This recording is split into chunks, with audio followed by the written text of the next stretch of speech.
حضرت عبداللہ بن شخیر عامری رضی اللہ تعالیٰ عنہ سے روایت ہے، رسول اللہ صلی اللہ علیہ وسلم نے فرمایا، مومن کا گمشدہ جانور جہنم کی آگ کا شعلہ ہے۔ سننے ابن ماجہ حدیث نمبر 2502۔ حضرت منذر بن جریر رحمہ اللہ سے روایت ہے، انہوں نے فرمایا، میں مقام بوازیج پر حضرت جریر بن عبداللہ بجلی رضی اللہ تعالیٰ عنہ کے ساتھ تھا کہ گائیں چراگاہ سے واپس آئیں۔ انہیں ریوڑ میں ایک گائے نظر آئی جو انہیں اجنبی محسوس ہوئی۔ محسوس ہوا کہ ہماری نہیں، تو انہوں نے فرمایا، یہ کیسی گائے ہے؟ حاضرین نے کہا، کسی کی گائے ہماری گائیوں کے ساتھ مل کر آ گئی ہے۔ حضرت جریر رضی اللہ تعالیٰ عنہ کے حکم سے اس کو ہانک دیا گیا حتیٰ کہ وہ نظروں سے اوجھل ہو گئی۔ پھر انہوں نے کہا، میں نے رسول اللہ صلی اللہ علیہ وسلم سے سنا ہے، آپ نے فرمایا، بھٹکے ہوئے یعنی گمشدہ جانور کو اپنے ریوڑ میں وہی جگہ دیتا ہے جو بھٹکا ہوا یعنی گمراہ ہے۔ سننے ابن ماجہ حدیث نمبر 2503۔ حضرت زید بن خالد جوہنی رضی اللہ تعالیٰ عنہ سے روایت ہے، انہوں نے نبی صلی اللہ علیہ وسلم سے روایت کرتے ہوئے فرمایا کہ آپ صلی اللہ علیہ وسلم سے گمشدہ اونٹ کے بارے میں دریافت کیا گیا تو آپ ناراض ہو گئے اور آپ کے رخسار مبارک غصے سے سرخ ہو گئے اور فرمایا، تجھے اس سے کیا غرض؟ اس کے پاس جوتے بھی ہیں اور مشک بھی، وہ پانی کے چشموں پر جائے گا اور پانی پی لیا کرے گا اور درختوں کے پتے کھاتا رہے گا حتیٰ کہ اس کا مالک اس تک پہنچ جائے۔ رسول اللہ صلی اللہ علیہ وسلم سے گمشدہ بکری کے بارے میں پوچھا گیا تو آپ نے فرمایا، اسے پکڑ لے، وہ تیری ہے یا تیرے بھائی کی یا بھیڑیے کی۔ اور رسول اللہ صلی اللہ علیہ وسلم سے گری پڑی چیز کے بارے میں سوال کیا گیا تو آپ نے فرمایا، اس کی تھیلی کو اور بندن کو پہچان لے اور 1 سال تک اس کا اعلان کر، اگر کوئی اسے پہچان لے تو بہتر ہے، ورنہ اسے اپنے مال میں ملا لے۔ سننے ابن ماجہ حدیث نمبر 2504۔ حضرت عیاض بن حمار رضی اللہ تعالیٰ عنہ سے روایت ہے، رسول اللہ صلی اللہ علیہ وسلم نے فرمایا، جس شخص کو کسی کی گمشدہ چیز ملے تو اسے چاہیے کہ 1 یا 2 معتبر آدمیوں کو گواہ بنا لے، پھر اس میں تبدیلی نہ کرے اور نہ اسے چھپائے۔ بعد ازاں اگر اس کا مالک آ جائے تو وہ مالک اس کا زیادہ حقدار ہے، ورنہ وہ اللہ کا مال ہے، جسے وہ چاہتا ہے دے دیتا ہے۔ سننے ابن ماجہ حدیث نمبر 2505۔ حضرت سوید بن غافلہ رحمہ اللہ سے روایت ہے، انہوں نے فرمایا، میں حضرت زید بن سوحان اور حضرت سلمان بن ربیعہ رحمہ اللہ کے ساتھ سفر پر روانہ ہوا۔ جب ہم مقام عزئی پر پہنچے تو مجھے کسی کا گرا ہوا کوڑا ملا۔ ان دونوں حضرات نے کہا، اسے پھینک دو۔ میں نے پھینکنے سے انکار کر دیا۔ جب ہم مدینہ منورہ پہنچے تو میں نے حضرت ابی بن کعب رضی اللہ تعالیٰ عنہ کی خدمت میں حاضر ہو کر واقعہ بیان کیا تاکہ مسئلہ معلوم ہو جائے۔ انہوں نے فرمایا، تو نے صحیح کیا۔ رسول اللہ صلی اللہ علیہ وسلم کے زمانہ مبارک میں مجھے کسی کے گرے ہوئے 100 دینار ملے تھے، چنانچہ میں نے رسول اللہ صلی اللہ علیہ وسلم سے مسئلہ دریافت کیا تو آپ نے فرمایا، 1 سال تک ان کا اعلان کرو۔ میں نے اعلان کیا تو کوئی اس رقم کو پہچان کر لینے والا نہ ملا۔ میں نے پھر رسول اللہ صلی اللہ علیہ وسلم سے پوچھا تو آپ نے فرمایا، اس کا اعلان کرو۔ میں پھر اعلان کرتا رہا لیکن مجھے کوئی اس رقم کو پہچان کر لینے والا نہ ملا۔ تب رسول اللہ صلی اللہ علیہ وسلم نے فرمایا، اس کی تھیلی، بندھن اور تعداد کو یاد رکھو، پھر 1 سال تک اعلان کرو۔ اگر کوئی اس کو پہچاننے والا آ گیا تو ٹھیک، ورنہ وہ تمہارے دوسرے مال کی طرح حلال مال ہے۔ سننے ابن ماجہ حدیث نمبر 2506۔ حضرت زید بن خالد جوہنی رضی اللہ تعالیٰ عنہ سے روایت ہے کہ رسول اللہ صلی اللہ علیہ وسلم سے کسی کی گمشدہ اٹھائی ہوئی چیز کے بارے میں سوال کیا گیا تو آپ نے فرمایا، اس کا 1 سال تک اعلان کر، اگر اسے کوئی پہچان لے تو وہ اسے دے دے، اگر نہ پہچانی جائے تو اس کی تھیلی اور بندھن کی پہچان رکھ اور اسے استعمال کر لے، بعد میں اگر اس کا مالک آ جائے تو وہ رقم اسے ادا کر دینا۔ سننے ابن ماجہ حدیث نمبر 2507۔ حضرت ابو ہریرہ رضی اللہ تعالیٰ عنہ سے روایت ہے، رسول اللہ صلی اللہ علیہ وسلم نے فرمایا، مدفون خزانے میں 5واں حصہ زکوٰۃ فرض ہے۔ سننے ابن ماجہ حدیث نمبر 2509۔ حضرت ابن عباس رضی اللہ تعالیٰ عنہما سے روایت ہے، رسول اللہ صلی اللہ علیہ وسلم نے فرمایا، مدفون خزانے میں 5واں حصہ زکوٰۃ ہے۔ سنن ابن ماجہ حدیث نمبر 2510۔ حضرت ابو ہریرہ رضی اللہ تعالیٰ عنہ سے روایت ہے، نبی صلی اللہ علیہ وسلم نے فرمایا، تم سے پہلے لوگوں میں ایک آدمی تھا، اس نے زمین خریدی تو اسے زمین میں سونے کا بھرا ہوا ایک ماٹ یعنی بڑا مٹکا ملا۔ اس نے بیچنے والے سے کہا، میں نے تجھ سے زمین خریدی ہے، سونا نہیں خریدا، اس لیے یہ سونا تم لے لو۔ اس نے کہا، میں نے تجھے زمین بیچی اور جو کچھ اس میں تھا وہ بھی ساتھ ہی بک گیا، اس لیے سونا تمہارا ہے۔ چنانچہ وہ ایک تیسرے آدمی کے پاس اپنا مقدمہ لے گئے تو اس نے کہا، کیا تمہاری کوئی اولاد ہے؟ ایک نے کہا، میرا ایک لڑکا ہے، اور دوسرے نے کہا، میری ایک لڑکی ہے۔ اس فیصلہ کرنے والے نے کہا، لڑکے کا نکاح لڑکی سے کر دو، وہ دونوں اس مال میں سے اپنی ذات پر بھی خرچ کریں اور صدقہ بھی کریں۔ سنن ابن ماجہ حدیث نمبر 2511۔ حضرت جابر رضی اللہ تعالیٰ عنہ سے روایت ہے کہ رسول اللہ صلی اللہ علیہ وسلم نے مدبر غلام فروخت کیا۔ سنن ابن ماجہ حدیث نمبر 2512۔ حضرت جابر بن عبداللہ رضی اللہ تعالیٰ عنہما سے روایت ہے، انہوں نے فرمایا، ہمارے قبیلے کے ایک آدمی نے ایک غلام کو مدبر قرار دے دیا۔ اس کے پاس اس غلام کے علاوہ کوئی مال نہیں تھا۔ نبی صلی اللہ علیہ وسلم نے اس غلام کو فروخت کر دیا۔ اسے قبیلہ بنو عدی کے ایک شخص ابن نحام رضی اللہ تعالی عنہ نے خرید لیا۔ سنن ابن ماجہ حدیث نمبر 2513۔ حضرت جابر بن عبداللہ رضی اللہ تعالیٰ عنہما سے روایت ہے، انہوں نے فرمایا، ہم اپنی لوڈیوں اور امہات اولاد کو بیچ دیا کرتے تھے جبکہ نبی صلی اللہ علیہ وسلم زندہ تھے، ہم اس میں کوئی حرج نہیں سمجھتے تھے۔ سنن ابن ماجہ حدیث نمبر 2517۔ حضرت ابو ہریرہ رضی اللہ تعالیٰ عنہ سے روایت ہے، رسول اللہ صلی اللہ علیہ وسلم نے فرمایا، 3 قسم کے تمام آدمیوں کی مدد اللہ نے اپنے ذمے لے لی ہے، اللہ کے راستے میں جنگ کرنے والا، وہ مکاتب جو ادائیگی کا ارادہ رکھتا ہے، اور وہ نکاح کرنے والا جس کا مقصد پاک دامن رہنا ہے۔ سنن ابن ماجہ حدیث نمبر 2518۔ حضرت عبداللہ بن عمرو بن عاص رضی اللہ تعالیٰ عنہما سے روایت ہے، رسول اللہ صلی اللہ علیہ وسلم نے فرمایا، جس غلام سے 100 اوقیے کے عوض مکاتبت کی گئی اور اس نے رقم ادا کر دی، صرف 10 اوقیے اس کے ذمہ رہ گئے تو وہ غلام ہی رہے گا۔ سنن ابن ماجہ حدیث نمبر 2519۔ ام المومنین حضرت ام سلمہ رضی اللہ تعالیٰ عنہ سے روایت ہے، نبی صلی اللہ علیہ وسلم نے فرمایا، جب کسی عورت کا غلام مکاتب ہو اور اس کے پاس ادا کرنے اور آزاد ہو جانے کے لیے رقم موجود ہو تو مالکہ کو اس سے پردہ کرنا چاہیے۔ سنن ابن ماجہ حدیث نمبر 2520۔ نبی صلی اللہ علیہ وسلم کی زوجہ محترمہ حضرت عائشہ رضی اللہ تعالیٰ عنہ سے روایت ہے کہ حضرت بریرہ رضی اللہ تعالیٰ عنہ ان کے خدمت پہ حاضر ہوئی جبکہ ان کی مکاتبت ہو چکی تھی۔ ان کے مالکوں نے ان سے 9 اوقیے پر مکاتبت یعنی آزادی کا معاہدہ کیا تھا۔ ام المومنین رضی اللہ تعالیٰ عنہ نے انہیں کہا، اگر تمہارے مالکوں کی مرضی ہو تو میں پوری رقم ایک ہی بار ہی ادا کر دوں، بشرطے کہ ولا کا حق مجھے حاصل ہو۔ حضرت بریرہ رضی اللہ تعالیٰ عنہ نے اپنے مالکوں کے پاس جا کر اس بات کا تذکرہ کیا تو وہ نہ مانے، مگر اس شرط پر کہ ولا انہی کے لیے ہوگا، یعنی انہوں نے اصرار کیا کہ ولا کا حق انہی کو حاصل ہوگا۔ ام المومنین حضرت عائشہ رضی اللہ تعالی عنہ نے رسول اللہ صلی اللہ علیہ وسلم کی خدمت میں یہ معاملہ پیش کیا تو رسول اللہ صلی اللہ علیہ وسلم نے فرمایا، معاہدہ کر لو۔ پھر اس کے بعد نبی صلی اللہ علیہ وسلم نے کھڑے ہو کر لوگوں سے خطاب کیا۔ اس میں اللہ کی حمد و ثنا کے بعد آپ نے فرمایا، کیا وجہ ہے کہ کچھ لوگ ایسی شرطیں لگاتے ہیں جو اللہ کی کتاب میں نہیں؟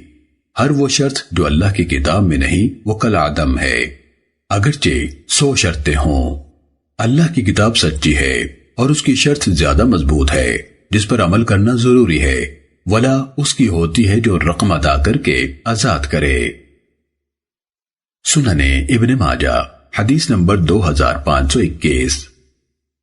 حضرت ابو ذر رضی اللہ تعالیٰ عنہ سے روایت ہے، انہوں نے فرمایا میں نے عرض کیا اے اللہ کے رسول کون سا غلام یعنی لونڈی آزاد کرنا افضل ہے؟ اے اللہ کے رسول کون سا غلام لونڈی آزاد کرنا افضل ہے؟ رسول اللہ صلی اللہ علیہ وسلم نے فرمایا جو مالکوں کی نظر میں زیادہ عمدہ ہو اور جس کی قیمت زیادہ ہو۔ سننے ابن ماجہ حدیث نمبر 2523۔ حضرت سمرہ بن جندب رضی اللہ تعالیٰ عنہ سے روایت ہے، نبی صلی اللہ علیہ وسلم نے فرمایا جو کسی محرم رشتہ دار کا مالک بن گیا تو اس کا وہ رشتہ دار آزاد ہے۔ سننے ابن ماجہ حدیث نمبر 2524۔ حضرت عبداللہ بن عمر رضی اللہ تعالیٰ عنہما سے روایت ہے، رسول اللہ صلی اللہ علیہ وسلم نے فرمایا جو کسی محرم رشتہ دار کا مالک بن گیا تو اس کا وہ رشتہ دار آزاد ہے۔ سننے ابن ماجہ حدیث نمبر 2525۔ حضرت ابو عبد الرحمن سفینہ رضی اللہ تعالیٰ عنہ سے روایت ہے، انہوں نے فرمایا مجھے ام المومنین حضرت ام سلمہ رضی اللہ تعالیٰ عنہ نے آزاد کیا تھا اور یہ شرط لگا دی تھی کہ جب تک رسول اللہ صلی اللہ علیہ وسلم زندہ ہیں میں نبی صلی اللہ علیہ وسلم کی خدمت کرتا رہوں۔ سننے ابن ماجہ حدیث نمبر 2526۔ حضرت ابو ہریرہ رضی اللہ تعالیٰ عنہ سے روایت ہے، رسول اللہ صلی اللہ علیہ وسلم نے فرمایا جس نے غلام میں سے اپنا حصہ یا فرمایا ایک حصہ آزاد کر دیا تو اگر اس کے پاس مال ہے تو اس پر لازم ہے کہ اپنا مال خرچ کر کے دوسرے شریکوں کو ان کا حصہ دے کر اسے آزادی دلائے۔ اگر اس آزاد کرنے والے کے پاس اتنا مال نہ ہو تو غلام سے اس کی قیمت کے لیے مزدوری کرائی جائے گی، لیکن اس پر اس کی طاقت سے زیادہ بوجھ نہیں ڈالا جائے گا۔ سننے ابن ماجہ حدیث نمبر 2527۔ حضرت عبداللہ بن عمر رضی اللہ تعالیٰ عنہما سے روایت ہے، رسول اللہ صلی اللہ علیہ وسلم نے فرمایا جس نے کسی غلام میں سے اپنا حصہ آزاد کر دیا تو انصاف کے ساتھ غلام کی قیمت لگا کر اس آزاد کرنے والے کے ذمہ ڈال دی جائے گی۔ اگر اس کے پاس اتنا مال ہوا جس سے اس غلام کی قیمت ادا ہو سکے تو وہ شریکوں کو ان کے حصے یعنی نقد رقم کی صورت میں ادا کرے گا اور غلام اس کی طرف سے آزاد ہو جائے گا، ورنہ غلام کا جتنا حصہ آزاد ہو گیا۔ سننے ابن ماجہ حدیث نمبر 2528۔ حضرت عبداللہ بن عمر رضی اللہ تعالیٰ عنہما سے روایت ہے، رسول اللہ صلی اللہ علیہ وسلم نے فرمایا جس شخص نے ایسا غلام آزاد کیا جس کے پاس کچھ مال تھا تو غلام کا مال بھی اس غلام کا ہے، الا یہ کہ مالک اس کے مال کی شرط لگا لے تو پھر اسے مل جائے گا۔ حدیث کے دوسرے راوی ابن لہیعہ نے اپنی روایت میں الا ان یشترط السید کے بجائے الا ان یستثنیہ السید کے الفاظ بیان کیے ہیں، جبکہ مفہوم دونوں کا ایک ہی ہے۔ سننے ابن ماجہ حدیث نمبر 2529۔ ام المومنین حضرت عائشہ رضی اللہ تعالیٰ عنہ سے روایت ہے کہ ان کا ایک غلام تھا اور ایک لونڈی تھی جو آپس میں میاں بیوی تھے۔ انہوں نے کہا اے اللہ کے رسول میں ان دونوں کو آزاد کرنا چاہتی ہوں، تو رسول اللہ صلی اللہ علیہ وسلم نے فرمایا اگر تو انہیں آزاد کرے تو عورت سے پہلے مرد کو آزاد کرنا۔ سننے ابن ماجہ حدیث نمبر 2532۔ حضرت ابو امامہ اسعد بن سہل بن حنیف رضی اللہ تعالیٰ عنہما سے روایت ہے کہ حضرت عثمان بن عفان رضی اللہ تعالیٰ عنہ نے باغی لوگوں کو جھانک کر دیکھا تو آپ نے سنا کہ وہ حضرت عثمان رضی اللہ عنہ کو قتل کرنے کی باتیں کر رہے ہیں۔ چنانچہ حضرت عثمان رضی اللہ عنہ نے فرمایا وہ مجھے قتل کرنے کے عہد و پیمان کر رہے ہیں، آخر وہ مجھے کیوں قتل کرنا چاہتے ہیں؟ میں نے رسول اللہ صلی اللہ علیہ وسلم کو یہ فرماتے سنا ہے، 3 میں سے کسی ایک وجہ کے بغیر مسلمان آدمی کا خون کرنا جائز نہیں۔ ایک وہ شخص جس نے شادی شدہ ہو کر زنا کا ارتکاب کیا تو اسے رجم کیا جائے گا، دوسرا وہ شخص جس نے قصاص کے علاوہ کسی کو قتل کیا، اور تیسرا وہ شخص جو اسلام لانے کے بعد مرتد ہو گیا۔ اللہ کی قسم میں نے نہ جاہلیت میں زنا کیا تھا نہ اسلام لانے کے بعد کیا ہے، اور میں نے کسی مسلمان فرد کو قتل نہیں کیا اور اسلام لانے کے بعد مرتد بھی نہیں ہوا۔ سننے ابن ماجہ حدیث نمبر 2533۔ حضرت عبداللہ بن مسعود رضی اللہ تعالیٰ عنہ سے روایت ہے، رسول اللہ صلی اللہ علیہ وسلم نے فرمایا، جو مسلمان آدمی اس بات کی گواہی دیتا ہے کہ اللہ کے سوا کوئی معبود نہیں اور میں یعنی محمد صلی اللہ علیہ وسلم اللہ کا رسول ہوں، اسے قتل کرنا حلال نہیں سوائے 3 افراد کے: جان کے بدلے میں جان، شادی شدہ زانی اور اپنے دین کو چھوڑ کر مسلمانوں کی جماعت سے الگ ہو جانے والا۔ سننے ابن ماجہ حدیث نمبر 2534۔ حضرت عبداللہ بن عباس رضی اللہ تعالیٰ عنہما سے روایت ہے، رسول اللہ صلی اللہ علیہ وسلم نے فرمایا، جو شخص اپنا دین بدل ڈالے اسے قتل کر دو۔ سننے ابن ماجہ حدیث نمبر 2535۔ حضرت بہز بن حکیم رحمہ اللہ اپنے والد حضرت حکیم بن معاویہ رحمہ اللہ سے اور وہ ان کے دادا حضرت معاویہ بن حیدہ قشیری رضی اللہ تعالیٰ عنہ سے روایت کرتے ہیں، رسول اللہ صلی اللہ علیہ وسلم نے فرمایا، اللہ تعالیٰ اس مشرک کا کوئی عمل قبول نہیں کرتا جو اسلام لانے کے بعد مشرک ہو جائے، حتیٰ کہ وہ مشرکوں کو چھوڑ کر مسلمانوں سے آ ملے۔ سننے ابن ماجہ حدیث نمبر 2536۔ حضرت عبداللہ بن عمر رضی اللہ تعالیٰ عنہما سے روایت ہے، رسول اللہ صلی اللہ علیہ وسلم نے فرمایا، اللہ کی مقرر کردہ حدوں میں سے ایک حد جاری کرنا اللہ عز و جل کی زمین میں 40 راتوں کی بارش سے بہتر ہے۔ سننے ابن ماجہ حدیث نمبر 2537۔ حضرت ابو ہریرہ رضی اللہ تعالیٰ عنہ سے روایت ہے، رسول اللہ صلی اللہ علیہ وسلم نے فرمایا، زمین میں ایک مجرم کو حد لگانا زمین والوں کے لیے 40 دن بارش برسنے سے بہتر ہے۔ سننے ابن ماجہ حدیث نمبر 2538۔ حضرت عبادہ بن صامت رضی اللہ تعالیٰ عنہ سے روایت ہے، رسول اللہ صلی اللہ علیہ وسلم نے فرمایا، اللہ کی حدیں قریب والے پر بھی نافذ کرو اور دور والے پر بھی، تمہیں اللہ کے احکام کی تعمیل کے بارے میں کسی ملامت کرنے والے کی ملامت ان پر عمل کرنے سے رکاوٹ نہ بنے۔ سننے ابن ماجہ حدیث نمبر 2540۔ حضرت عطیہ قرظی رضی اللہ تعالیٰ عنہ سے روایت ہے، انہوں نے فرمایا، بنو قریظہ کی سزا کے دن ہم لوگ رسول اللہ صلی اللہ علیہ وسلم کی خدمت میں پیش کیے گئے تو جس کے زیر ناف بال اگائے تھے اسے قتل کر دیا گیا اور جس کے بال نہیں اگے تھے اسے چھوڑ دیا گیا۔ میں ان افراد میں سے تھا جن کے بال نہیں اگے تھے تو مجھے بھی چھوڑ دیا گیا۔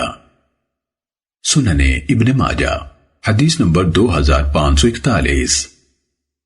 حضرت عطیہ قرظی رضی اللہ تعالیٰ عنہ سے روایت ہے، انہوں نے مذکورہ بالا واقعہ بیان کرتے ہوئے فرمایا، یہ میں تمہارے درمیان موجود ہوں۔ سننے ابن ماجہ حدیث نمبر 2542۔ حضرت عبداللہ بن عمر رضی اللہ تعالیٰ عنہما سے روایت ہے، انہوں نے فرمایا، جنگ احد کے موقع پر مجھے رسول اللہ صلی اللہ علیہ وسلم کی خدمت میں حاضر کیا گیا تو میری عمر 14 سال تھی۔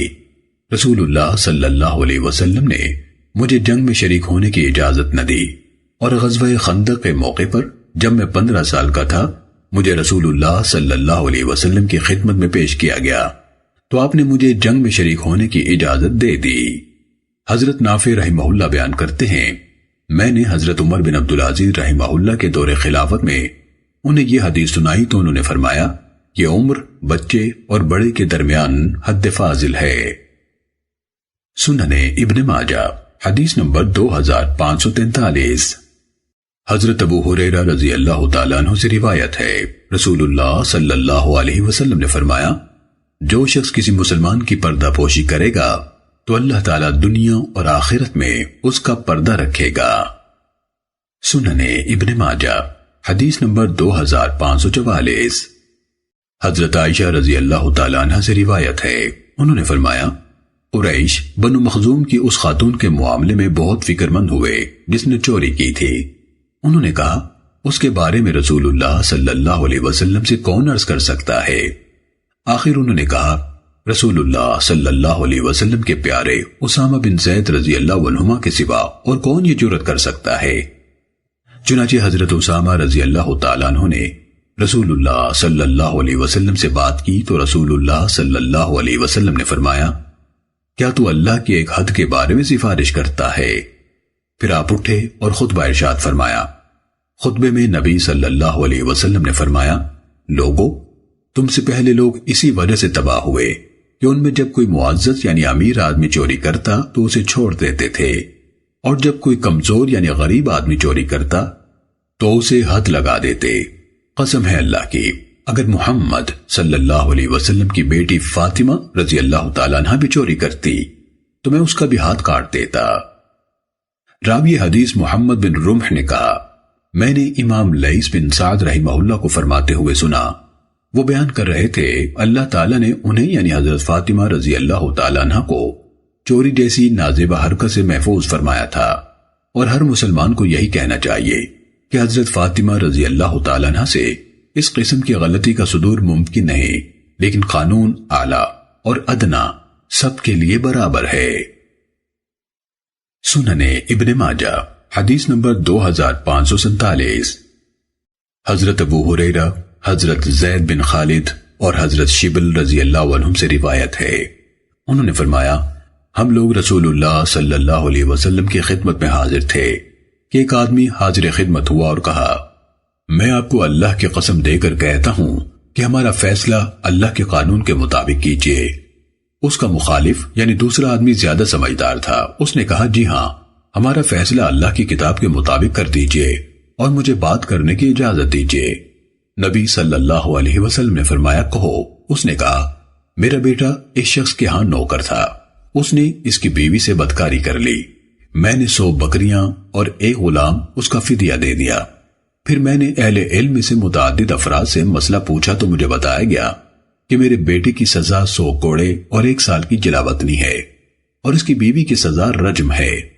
اللہ کے رسول صلی اللہ علیہ وسلم نے فرمایا، قسم ہے اس ذات کی جس کے ہاتھ میں میری جان ہے، میں تمہارے درمیان اللہ کی کتاب کے مطابق ہی فیصلہ کروں گا۔ 100 بکریاں اور غلام تم واپس لے لو، اور تیرے بیٹے کی سزا 100 کوڑے اور 1 سال کی جلاوطنی ہے۔ اور دوسرے صحابی سے فرمایا، 19 اس شخصی عورت کے پاس جاؤ، اگر وہ اپنے جرم کا اعتراف کر لے تو اسے سنگسار کر دینا۔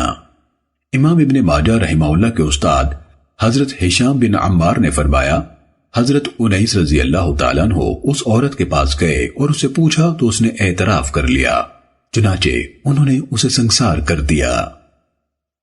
سننے ابن ماجہ حدیث نمبر 2549۔ حضرت عبادہ بن صامت رضی اللہ تعالیٰ عنہ سے روایت ہے، رسول اللہ صلی اللہ علیہ وسلم نے فرمایا، مجھ سے اللہ کا حکم حاصل کر لو، مجھ سے اللہ کا حکم حاصل کر لو۔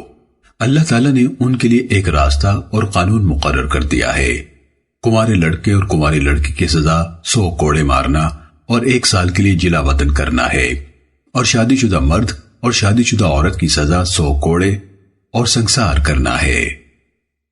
سننے ابن ماجہ حدیث نمبر 2550۔ حضرت حبیب بن سالم رحمہ اللہ سے روایت ہے، انہوں نے فرمایا، حضرت نعمان بن بشیر رضی اللہ تعالیٰ عنہ کی خدمت میں ایک مرد پیش کیا گیا جس نے اپنی بیوی کی لونڈی سے مباشرت کی تھی۔ حضرت نعمان رضی اللہ تعالیٰ عنہ نے فرمایا، میں اس کے بارے میں وہی فیصلہ کروں گا جو رسول اللہ صلی اللہ علیہ وسلم کا فیصلہ ہے۔ پھر فرمایا، اگر عورت نے مرد کو لونڈی سے مباشرت کی اجازت دی تھی تو میں اس مرد کو 100 کوڑے لگواؤں گا، اور اگر اس نے اجازت نہیں دی تھی تو میں اسے سنگسار کروا دوں گا۔ سننے ابن ماجہ حدیث نمبر 2551۔ حضرت سلمہ بن محبق رضی اللہ تعالیٰ عنہ سے روایت ہے کہ رسول اللہ صلی اللہ علیہ وسلم کی خدمت میں ایک مرد پیش کیا گیا جس نے اپنی بیوی کی لونڈی سے مباشرت کی تھی۔ رسول اللہ صلی اللہ علیہ وسلم نے اسے حد نہیں لگائی۔ سننے ابن ماجہ حدیث نمبر 2552۔ حضرت عبداللہ بن عباس رضی اللہ تعالیٰ عنہما سے روایت ہے کہ حضرت عمر بن الخطاب رضی اللہ تعالیٰ عنہ نے فرمایا، مجھے خطرہ ہے کہ لوگوں پر کچھ طویل عرصہ گزرنے پر کوئی شخص یہ بھی کہنے لگے گا، مجھے اللہ کی کتاب یعنی قرآن مجید میں رجم کا ذکر نہیں ملتا۔ اس طرح وہ لوگ اللہ کا ایک فریضہ ترک کرنے کی وجہ سے گمراہ ہو جائیں گے۔ سنو، رجم حق ہے جبکہ مرد شادی شدہ ہو اور گواہی ثابت ہو جائے یا حمل یا اعتراف موجود ہو۔ میں نے یہ آیت پڑھی ہے، الشیخ والشیخہ اذا زنیا فرجموہم البتہ، بڑی عمر کا مرد اور بڑی عمر کی عورت جب بدکاری کریں تو انہیں ضرور رجم کر دو۔ رسول اللہ صلی اللہ علیہ وسلم نے اس جرم کا ارتکاب کرنے والوں کو رجم کی سزا دی تھی، اور رسول اللہ صلی اللہ علیہ وسلم کے بعد ہم نے بھی رجم کی سزا دی۔ سنن ابن ماجہ حدیث نمبر 2553۔ حضرت ابو ہریرہ رضی اللہ تعالیٰ عنہ سے روایت ہے، انہوں نے فرمایا، ماعز بن مالک رضی اللہ تعالیٰ عنہ نے نبی صلی اللہ علیہ وسلم کی خدمت میں حاضر ہو کر عرض کیا، میں نے زنا کیا ہے۔ رسول اللہ صلی اللہ علیہ وسلم نے اس سے منہ پھیر لیا۔ اس نے پھر کہا، میں نے زنا کیا ہے۔ رسول اللہ صلی اللہ علیہ وسلم نے منہ دوسری طرف کر لیا۔ اس نے پھر تیسری بار کہا، میں نے زنا کیا ہے، تو نبی صلی اللہ علیہ وسلم نے منہ دوسری طرف پھیر لیا۔ اس نے پھر چوتھی بار کہا کہ میں نے زنا کیا ہے۔ رسول اللہ صلی اللہ علیہ وسلم اس سے منہ پھیرتے رہے حتیٰ کہ اس نے 4 بار اقرار کر لیا، تو رسول اللہ صلی اللہ علیہ وسلم نے اسے رجم کیے جانے کا حکم دے دیا۔ چنانچہ جب اسے پتھر لگے تو وہ پیٹ پھیر کر بھاگا۔ اسے ایک آدمی ملا جس کے ہاتھ میں اونٹ کے جبڑے کی ہڈی تھی، اس نے وہی مار دی جس سے وہ گر گیا اور جان دے دی۔ رسول اللہ صلی اللہ علیہ وسلم کی خدمت میں پتھر لگنے پر اس کے بھاگنے کا ذکر کیا گیا تو آپ نے فرمایا، تم نے اسے چھوڑ کیوں نہ دیا؟ سنن ابن ماجہ حدیث نمبر 2554۔ حضرت عمران بن حسین رضی اللہ تعالیٰ عنہ سے روایت ہے کہ ایک خاتون نے نبی صلی اللہ علیہ وسلم کی خدمت میں حاضر ہو کر زنا کا اقرار کیا۔ رسول اللہ صلی اللہ علیہ وسلم کے حکم سے اس کے کپڑے اچھی طرح باندھ دیے گئے، پھر آپ نے اسے سنگسار کیا، پھر اس کی نماز جنازہ ادا کی۔ سنن ابن ماجہ حدیث نمبر 2555۔ حضرت عبداللہ بن عمر رضی اللہ تعالیٰ عنہما سے روایت ہے کہ نبی صلی اللہ علیہ وسلم نے 2 یہودی افراد، ایک مرد اور ایک عورت کو رجم کیا۔ رجم کرنے والوں میں میں بھی شامل تھا۔ میں نے اس یہودی کو دیکھا کہ وہ اس عورت کو پتھروں سے بچانے کی کوشش کر رہا تھا۔ سنن ابن ماجہ حدیث نمبر 2556۔ حضرت جابر بن سمرہ رضی اللہ تعالیٰ عنہ سے روایت ہے کہ نبی صلی اللہ علیہ وسلم نے ایک یہودی مرد اور ایک یہودی عورت کو سنگسار کیا۔ سنن ابن ماجہ حدیث نمبر 2557۔ حضرت براء بن عازب رضی اللہ تعالیٰ عنہ سے روایت ہے، انہوں نے فرمایا، نبی صلی اللہ علیہ وسلم ایک یہودی کے پاس سے گزرے جس کا منہ کالا کیا گیا تھا اور اسے کوڑے مارے گئے تھے۔ رسول اللہ صلی اللہ علیہ وسلم نے انہیں بلایا اور فرمایا، کیا تمہیں اپنی کتاب میں زانی کی یہی سزا ملتی ہے؟ انہوں نے کہا، ہاں۔ رسول اللہ صلی اللہ علیہ وسلم نے ان کے علماء میں سے ایک آدمی کو بلایا اور فرمایا، میں تجھے اس اللہ کی قسم دے کر پوچھتا ہوں جس نے موسیٰ علیہ السلام پر تورات نازل کی، کیا تم زانی کی یہی سزا تورات میں پاتے ہو؟ کیا تم زانی کی یہی سزا تورات میں پاتے ہو؟ اس نے کہا، نہیں، اور اگر آپ نے مجھے قسم نہ دی ہوتی تو میں آپ کو صحیح بات نہ بتاتا۔ ہماری کتاب میں زانی کی سزا رجم ہی ہے، لیکن ہمارے اشراف میں رجم والا جرم بہت زیادہ ہونے لگا، تو ہم یوں کرنے لگے کہ جب ہم کسی معزز کو اس جرم کا ارتکاب کرتے ہوئے پکڑ لیتے تو اسے سزا دیے بغیر چھوڑ دیتے، اور جب کسی کمزور کو پکڑ لیتے تو اسے حد لگا دیتے۔ اس لیے ہم نے آپس میں کہا، آؤ ہم کسی ایسی سزا پر اتفاق کر لیں جو معزز اور کمزور دونوں قسم کے مجرموں کو دے سکیں۔ چنانچہ ہم نے رجم کی بجائے منہ کالا کرنے اور کوڑے مارنے پر اتفاق کر لیا۔ نبی صلی اللہ علیہ وسلم نے فرمایا، اے اللہ، سب سے پہلے میں تیرے حکم کو زندہ کرتا ہوں، جبکہ انہوں نے اس کو مردہ کر دیا ہے۔ تو رسول اللہ صلی اللہ علیہ وسلم کے حکم سے اس مجرم کو سنگسار کر دیا گیا۔ سنن ابن ماجہ حدیث نمبر 2558۔ حضرت عبداللہ بن عباس رضی اللہ تعالیٰ عنہما سے روایت ہے، رسول اللہ صلی اللہ علیہ وسلم نے فرمایا، اگر میں کسی کو گواہی قائم ہوئے بغیر رجم کرتا تو فلاں عورت کو ضرور رجم کر دیتا۔ اس کی بات چیت، چال ڈھال اور اس کے پاس آنے جانے والوں کی وجہ سے وہ بظاہر مشکوک نظر آتی ہے۔ سنن ابن ماجہ حدیث نمبر 2559۔ حضرت قاسم رحمہ اللہ ابن محمد بن ابی بکر رضی اللہ تعالیٰ عنہما سے روایت ہے، انہوں نے کہا حضرت عبداللہ بن عباس رضی اللہ تعالیٰ عنہما نے لیان کرنے والے مرد اور عورت کا ذکر کیا تو ابن شداد نے کہا کیا یہ وہی عورت تھی جس کے بارے میں رسول اللہ صلی اللہ علیہ وسلم نے فرمایا تھا اگر میں کسی کو بغیر گواہی کے سنگسار کرتا تو اس عورت کو سنگسار کرتا؟ حضرت عبداللہ بن عباس رضی اللہ تعالیٰ عنہما نے فرمایا نہیں، وہ تو علانیہ فحش حرکات کرتی تھی۔ سنن ابن ماجہ حدیث نمبر 2560۔ حضرت عبداللہ بن عباس رضی اللہ تعالیٰ عنہما سے روایت ہے، رسول اللہ صلی اللہ علیہ وسلم نے فرمایا جسے تم حضرت لوط علیہ السلام کی قوم والا کام کرتے دیکھو تو فاعل اور مفعول دونوں کو قتل کر دو۔ سنن ابن ماجہ حدیث نمبر 2561۔ حضرت ابو ہریرہ رضی اللہ تعالیٰ عنہ سے روایت ہے کہ نبی صلی اللہ علیہ وسلم نے اس شخص کے بارے میں جو حضرت لوط علیہ السلام کی بدکار قوم والی حرکت کرتا ہے فرمایا اوپر والے اور نیچے والے کو سنگسار کر دو، ان دونوں کو سنگسار کر دو۔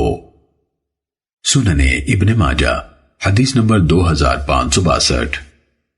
حضرت عبداللہ بن عباس رضی اللہ تعالیٰ عنہما سے روایت ہے، رسول اللہ صلی اللہ علیہ وسلم نے فرمایا جو شخص محرم عورت سے بدکاری کرے تو اسے قتل کر دو، اور جو شخص کسی جانور سے بدفعلی کرے تو اسے بھی قتل کر دو اور اس جانور کو بھی ہلاک کر دو۔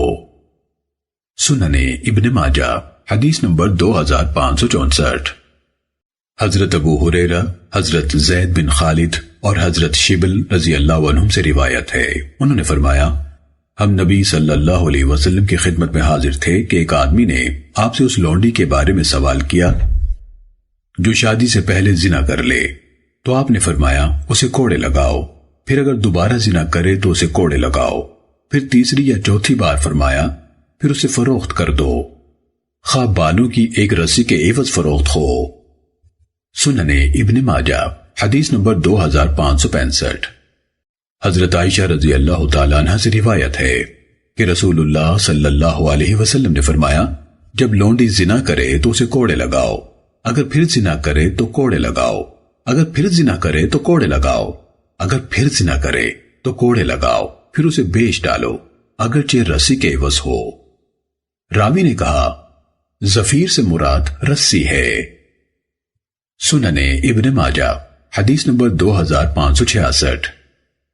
ام المومنین حضرت عائشہ رضی اللہ تعالیٰ عنہ سے روایت ہے، انہوں نے فرمایا جب میری برات نازل ہوئی تو رسول اللہ صلی اللہ علیہ وسلم نے ممبر پر کھڑے ہو کر اس کا ذکر فرمایا اور قرآن کی متعلقہ آیات کی تلاوت فرمائی۔ جب ممبر سے اترے تو 2 مردوں اور ایک عورت کو حد لگانے کا حکم جاری فرمایا، چنانچہ انہیں حد لگائی گئی۔ سنن ابن ماجہ حدیث نمبر 2567۔ حضرت علی بن ابی طالب رضی اللہ تعالیٰ عنہ سے روایت ہے، انہوں نے فرمایا میں جس پر حد لگاؤں اس کی دیت نہیں دوں گا سوائے شراب پینے والے کے، کیونکہ رسول اللہ صلی اللہ علیہ وسلم نے اس کے لیے کوئی خاص سزا مقرر نہیں کی، یہ تو ہم لوگوں نے خود مقرر کر لی ہے۔ سنن ابن ماجہ حدیث نمبر 2569۔ حضرت انس بن مالک رضی اللہ تعالیٰ عنہ سے روایت ہے، انہوں نے فرمایا رسول اللہ صلی اللہ علیہ وسلم شراب نوشی کے جرم میں جوتوں اور چھڑیوں سے سزا دیتے تھے۔ سنن ابن ماجہ حدیث نمبر 2570۔ حضرت حسین بن منذر رحمہ اللہ سے روایت ہے کہ ولید بن عقبہ کے خلاف شراب نوشی کی گواہی ملنے پر جب انہیں حضرت عثمان رضی اللہ تعالیٰ عنہ کے سامنے حاضر کیا گیا تو انہوں نے حضرت علی رضی اللہ تعالیٰ عنہ سے فرمایا اپنے چچا کے بیٹے پر حد قائم کرو۔ حضرت علی نے انہیں کوڑے مارے اور فرمایا رسول اللہ صلی اللہ علیہ وسلم نے 40 کوڑے مارے تھے، اور حضرت ابو بکر رضی اللہ عنہ نے بھی 40 کوڑے مارے تھے، اور حضرت عمر رضی اللہ تعالیٰ عنہ نے 80 کوڑے مارے، یہ سب سزائیں سنت ہیں۔ سنن ابن ماجہ حدیث نمبر 2571۔ حضرت ابو ہریرہ رضی اللہ تعالیٰ عنہ سے روایت ہے، رسول اللہ صلی اللہ علیہ وسلم نے فرمایا اگر کوئی نشہ کرے تو اسے کوڑے لگاؤ، اگر دوبارہ یہ جرم کرے تو اسے کوڑے لگاؤ، اگر پھر یہ جرم کرے تو اسے کوڑے لگاؤ۔ پھر چوتھی بار فرمایا اگر پھر یہ جرم کرے تو اسے قتل کر دو۔ سنن ابن ماجہ حدیث نمبر 2572۔ حضرت معاویہ بن ابو سفیان رضی اللہ تعالیٰ عنہما سے روایت ہے، رسول اللہ صلی اللہ علیہ وسلم نے فرمایا اگر لوگ شراب پی لیں تو انہیں کوڑے مارو، پھر اگر دوبارہ پیئیں تو انہیں کوڑے مارو، اگر پھر تیسری بار پیئیں تو انہیں کوڑے مارو، اور اگر پھر چوتھی بار پیئیں تو انہیں قتل کر دو۔ سنن ابن ماجہ حدیث نمبر 2573۔ حضرت سعید بن سعد بن عبادہ رضی اللہ تعالیٰ عنہما سے روایت ہے، انہوں نے فرمایا ہمارے محلے میں ایک کمزور اپاہج رہتا تھا۔ ایک دن لوگ یہ دیکھ کر حیران رہ گئے کہ وہ گھر کی ایک لونڈی سے برے کام میں مشغول ہے۔ حضرت سعد بن عبادہ رضی اللہ تعالیٰ عنہ نے اس کا معاملہ رسول اللہ صلی اللہ علیہ وسلم کی خدمت میں پیش کیا تو رسول اللہ صلی اللہ علیہ وسلم نے فرمایا اسے 100 کوڑے مارو۔ عرض کیا گیا اللہ کے رسول وہ تو بہت کمزور ہے، اگر ہم نے اسے 100 کوڑے مارے تو وہ مر جائے گا۔ نبی صلی اللہ علیہ وسلم نے فرمایا کھجور کا ایک خوشہ لو جس پر سے کھجوریں اتار لی گئی ہوں اور تنکے باقی ہوں، جس میں 100 تنکے ہوں، اسے اس کی ایک ضرب لگا دو۔ امام ابن ماجہ رحمہ اللہ نے سفیان بن وقیع کے واسطے سے بھی مذکورہ روایت کے مثل بیان کیا۔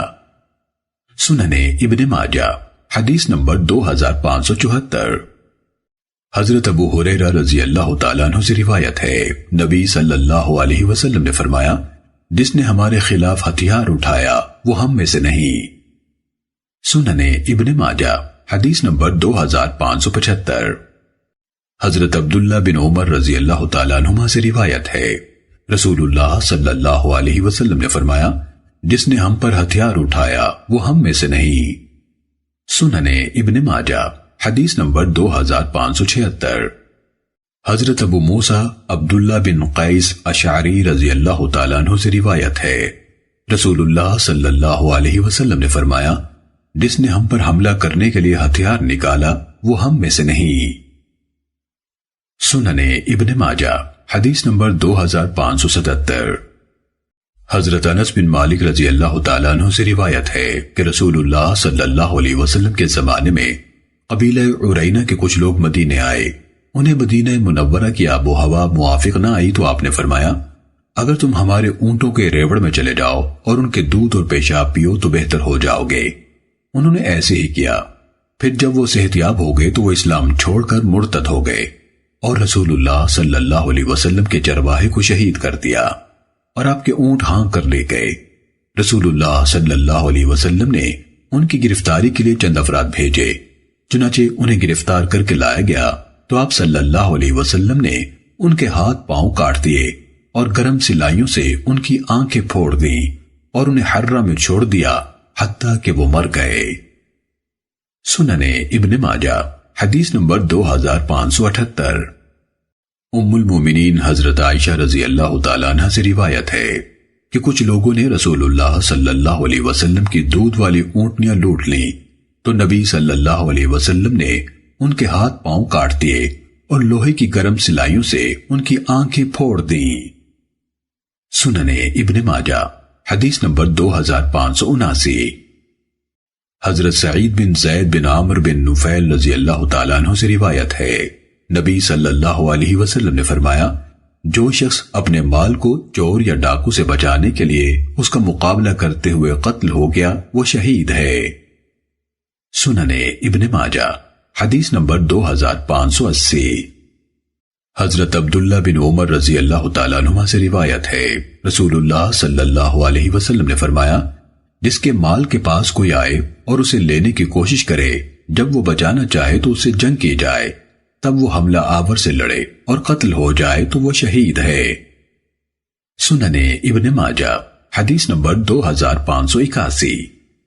حضرت ابو ہریرہ رضی اللہ تعالیٰ عنہ سے روایت ہے، رسول اللہ صلی اللہ علیہ وسلم نے فرمایا جس سے ظلم کے طور پر اس کا مال طلب کیا جائے وہ قتل ہو جائے تو وہ شہید ہے۔ سنن ابن ماجہ حدیث نمبر 2582۔ حضرت ابو ہریرہ رضی اللہ تعالیٰ عنہ سے روایت ہے، رسول اللہ صلی اللہ علیہ وسلم نے فرمایا اللہ تعالیٰ لعنت فرمائے اس چور پر جو انڈا چراتا ہے تو بالآخر اس کا ہاتھ کاٹ دیا جاتا ہے، اور رسی چراتا ہے تو اس کا ہاتھ کاٹ دیا جاتا ہے۔ سننے ابن ماجہ حدیث نمبر 2583۔ حضرت عبداللہ بن عمر رضی اللہ تعالیٰ عنہما سے روایت ہے کہ نبی صلی اللہ علیہ وسلم نے ایک ڈھال کی چوری کی وجہ سے چور کا ہاتھ کاٹا۔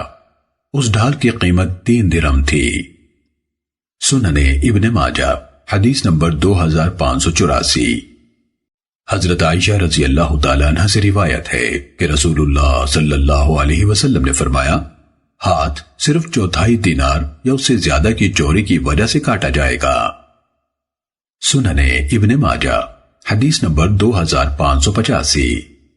حضرت عامر بن سعد رحمہ اللہ اپنے والد حضرت سعد بن ابی وقاص رضی اللہ تعالیٰ عنہ سے روایت کرتے ہیں، نبی صلی اللہ علیہ وسلم نے فرمایا، چور کا ہاتھ ڈھال کی قیمت کے برابر چوری کرنے کے جرم میں کاٹا جائے گا۔